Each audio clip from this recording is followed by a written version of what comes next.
Hi YouTubers! Are you guys just absolutely loving my new tabletop? Isn't it just beautiful?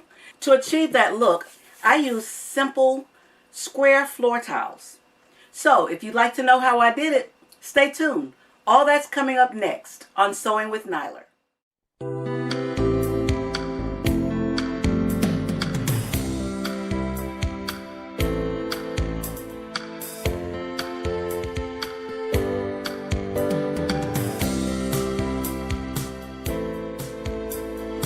Ever make a bad move and make a bad decision on something you want to do? Well, that's what I did with the Cork tiles here.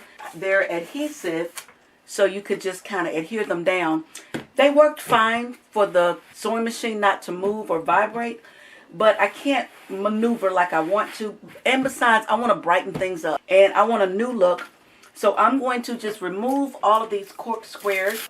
And you see, as I remove them, they're peeling off the covering that's on top of the table, which is fine because that's going to give me more room for my new covering to adhere. I like this table.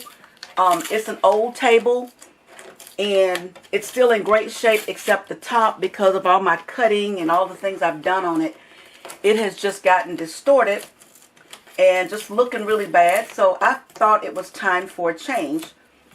So I'm going to remove all these tiles off of the table, and then I'll come back and show you what I'm going to do once I remove all the tiles. Okay, so now I have my table all wiped off. I went to the local hardware store and I bought these tiles, and I just figured if you can put tiles on the floor to help protect the floor, you should be able to put them on a table to help protect the table too.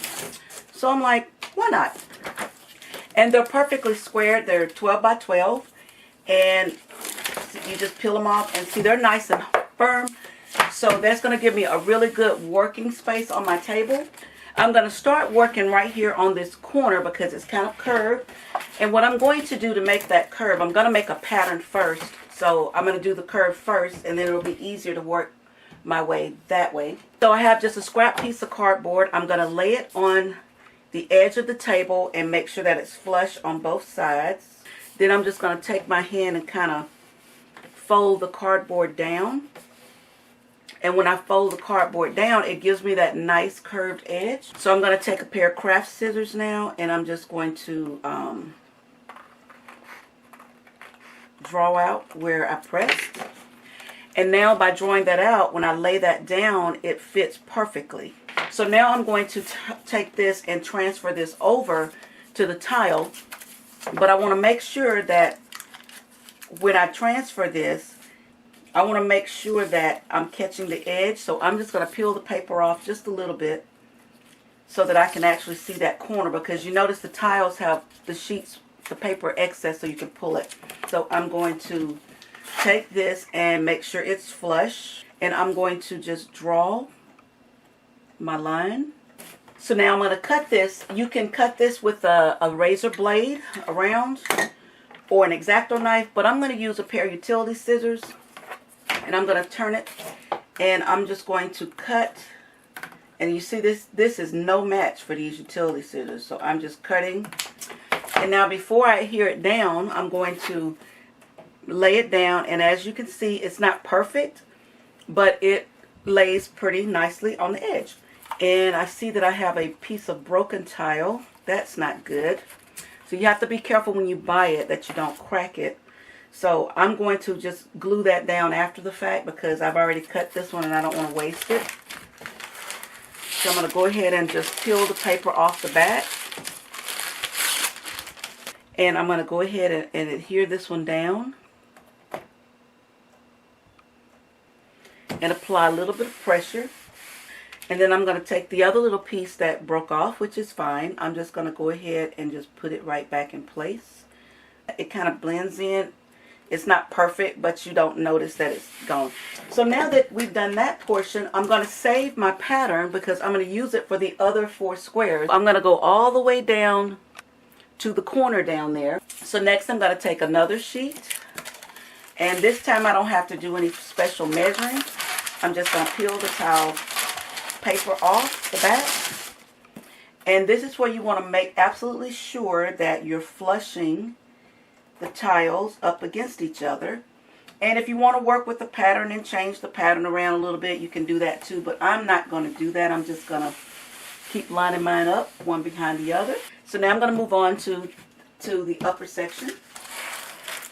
Peeling that off. And same thing, you're just going to line them up. You just press them down in place. So I'm going to go ahead and just keep peeling the papers off. Make sure you get all the paper off so that it adhere, even the little pieces. That makes a difference. And again, and I'm pressing hard and forcing them together so that they line up. On that back side, you don't need a whole square. So I'm going to use my X-Acto knife, but I'm going to line this up so that I can cut that line exact.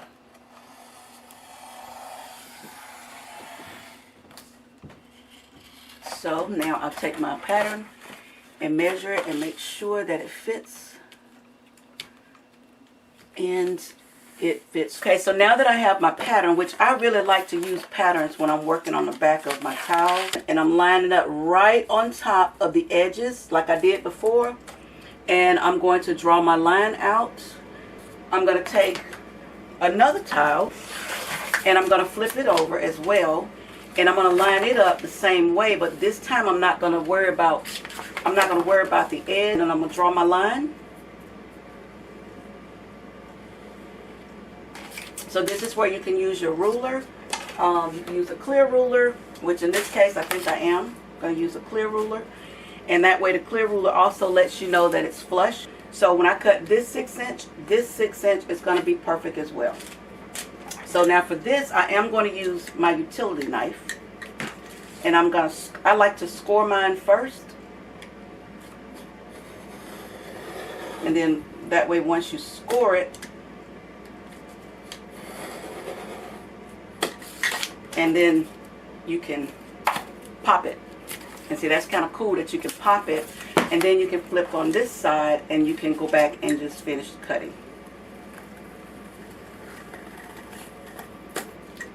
And see, simple as that. The piece that's going to be my edge, so I can go ahead and cut that piece off now.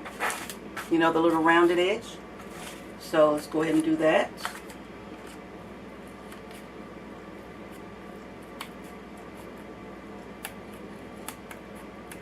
So now I can peel this piece off.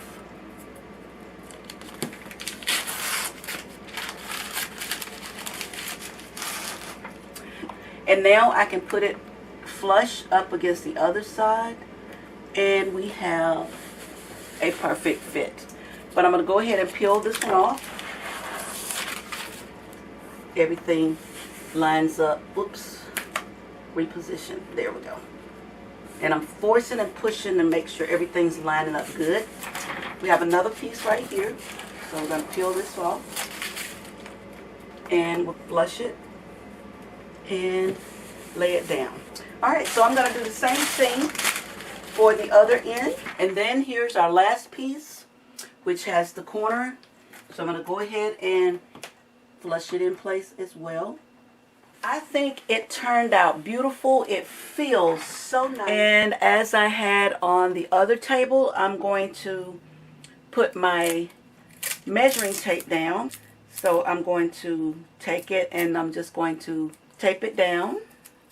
And I apologize for the sun coming through, but it's so nice to see the sun rather than the rain. So I'm just pressing it down. And now I have my tape back, and I have my 36 inches. So I hope that this project has been helpful for you, and I hope that you try it by covering your table with floor tiles to give it a new look. So I hope you try it. Happy sewing!